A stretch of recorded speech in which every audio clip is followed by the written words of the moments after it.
और आप भी इसकी शुरुआत कर दीजिए, जिस पर तमाम सवाल भी अब खड़े हो रहे हैं। ग्रंथी और पुजारियों को 18,000 रुपए महीने देने की बात कही गई है। बीजेपी ने केजरीवाल पर निशाना साधा है, केजरीवाल को चुनावी हिंदू बता दिया है और साथ ही वो पोस्टर भी आपको दिखा रहे थे। केजरीवाल पर बीजेपी ने गंभीर आरोप लगाए हैं। 10 साल तक इमामों की सैलरी बांटते रहे, उनको सैलरी देते रहे। ट्वीट कर लिखा है, प्रभु श्री राम का मंदिर बनने से खुश नहीं थे। और तो और मंदिर गुरुद्वारों के बाहर शराब के ठेके खोले। बीजेपी ने आरोप लगाया, सवाल पूछे। चुनाव आने पर पुजारी ग्रंथी की याद आ गई, ये भी बीजेपी ने कहा है। और साथ ही ये सवाल पूछते हुए ये जो पोस्टर की तस्वीर आप देख रहे हैं, जिस पर चुनावी हिंदू लिखा हुआ है, ये पोस्ट किया गया है भारतीय जनता पार्टी की तरफ से। ट्विटर वॉर भी देखने को मिल रहा है। तो दूसरी ओर चुनौती भारतीय जनता पार्टी को बीजेपी को केजरीवाल ने दे दी है। क्या कुछ बीजेपी की तरफ से आरोप लगाए गए हैं, सुनिए। जो हिंदू विरोधी सोच थी अरविंद केजरीवाल की, और ये तस्वीर आपको दिखाता हूं मैं। ये तस्वीर देखिए, मौलाना अरविंद केजरीवाल, ऐसा कोई सगा नहीं जिसे अरविंद केजरीवाल ने ठगा नहीं।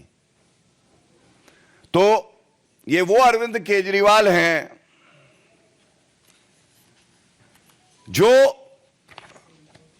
हमारे लिए जो पवित्र स्वास्तिक चिन्ह है, और झाड़ू इनका चुनाव चिन्ह है, तो झाड़ू स्वास्तिक को मारा जा रहा है। अब ये कहने की बात आएगी कि ऐसा क्या हुआ, ऐसा क्या हुआ। हिंदू विरोधी अरविंद केजरीवाल अब नए नए वादे गढ़ के आए हैं। ऐसा इसलिए हुआ क्योंकि अरविंद केजरीवाल को यह पता चल गया है कि झूठे वादे जो इन्होंने किए थे वो पूरे नहीं हुए हैं और इनका राजनीतिक जीवन जो है, जो करियर है, ये समाप्त होने वाला है। तो अब खोई हुई जमीन बचाने के लिए क्या करें? नए झूठे वादे लाओ। तो ये तो बात थी बीजेपी की, लेकिन आम आदमी पार्टी की तरफ से क्या कहा गया है और केजरीवाल ने जो ओपन चैलेंज दिया है उसकी बात करते हैं। बीजेपी के पोस्टर का आपने जवाब दिया है। केजरीवाल ने बीजेपी को चुनौती दी है। जी हां, और 20 राज्यों में बीजेपी की सरकार है, कहते हुए बीजेपी इस पुजारी ग्रंथी योजना को क्यों ना लागू कर दे, ये बात कही गई है। केजरीवाल ने कहा कि मेरी चुनौती आप स्वीकार करिए, और ये ओपन चैलेंज देते हुए उन्होंने आगे बात कही है। साथ ही उन्होंने जो पोस्टर लगाया है वो भी आपको दिखा रहे हैं, जो फोटो उन्होंने लगाई है वो भी दिखा रहे हैं। इससे पहले भारतीय जनता पार्टी ने जो ट्वीट किया था वो भी हम आपको दिखा रहे हैं। तो कुल मिलाकर अब सियासत गरमाती हुई नजर आ रही है, जहां पोस्टर, वॉर, ट्वीट्स और चुनौती देखने को मिल रही है। महिला सम्मान योजना, महिलाओं से 2100 रुपए देने का वादा किया गया। इससे पहले महिला सम्मान निधि की बात कही गई। फिर संजीवनी योजना, बुजुर्गों को मुफ्त इलाज का वादा किया गया। फिर पुजारी ग्रंथी सम्मान, ये योजना जो हर महीने 18,000 रुपए दिए जाएंगे, इसका वादा किया गया।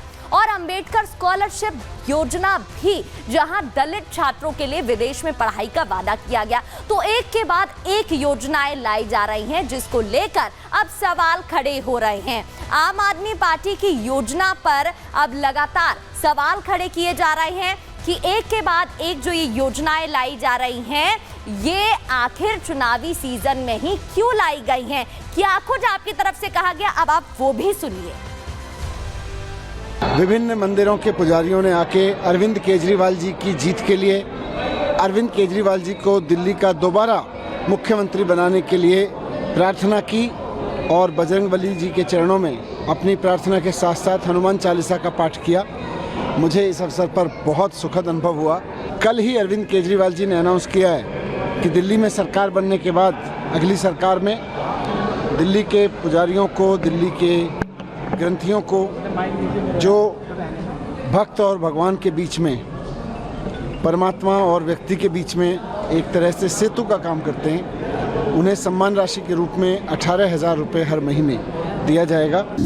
दिल्ली आज देश के अंदर पहला राज्य बना है जहां पर पुजारी और ग्रंथी सम्मान योजना को लागू करने का ऐलान अरविंद केजरीवाल जी ने किया है। निश्चित रूप से काफ़ी लंबे समय से इसको लेकर के चिंतन मनन चल रहा था और कल इसकी घोषणा होने के बाद से सभी लोगों में उत्साह है। तो देखिए, पुजारियों को तो यहाँ पर सैलरी वेतन देने की बात सम्मान के रूप में कही जा रही है, लेकिन जिन इमामों को, जिन मौलानाओं को 17 महीनों से वेतन नहीं मिला, वो नाराज हैं। वो क्या कह रहे हैं, सुनिए। आम आदमी पार्टी ने एक ऐसा ऐलान किया है, पुजारियों के लिए घोषणा की है कि अब हर महीने जो है 18,000 रुपये उनके अकाउंट में आएगा। इसे कैसे देख रहे हैं आप? मुझे आपत्ति नहीं है पुजारियों को अगर पैसा मिले। हम तो पहले भी कहते थे हमारी और उनकी सैलरी में, हमारी और उनकी सम्मान निधि में बहुत फ़र्क है।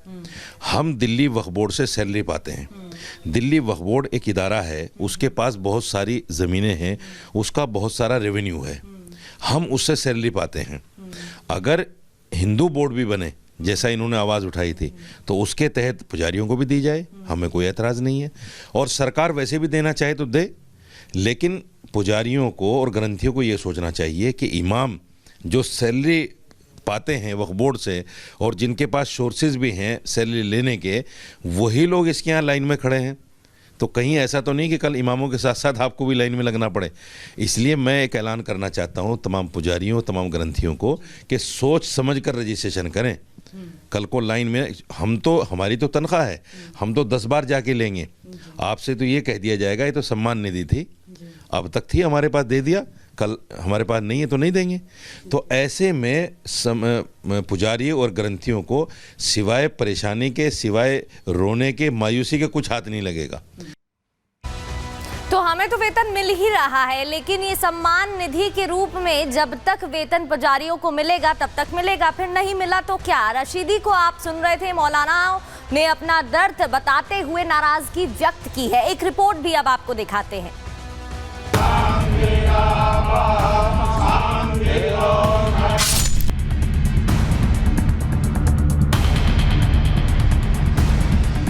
राजधानी दिल्ली में चुनावी पारा हाई है।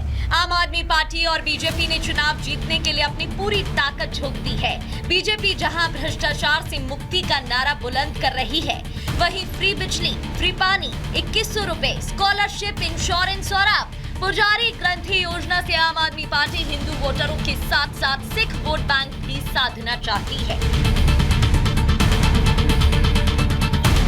ये वही आम आदमी पार्टी है जो राम मंदिर प्राण प्रतिष्ठा से दूर थी।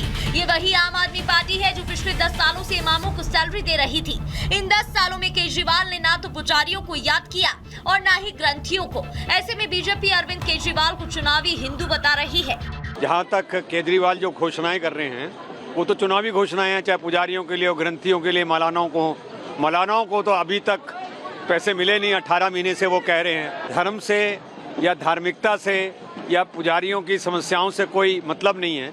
चुनाव आया तो वो घोषणा कर रहे हैं। अरविंद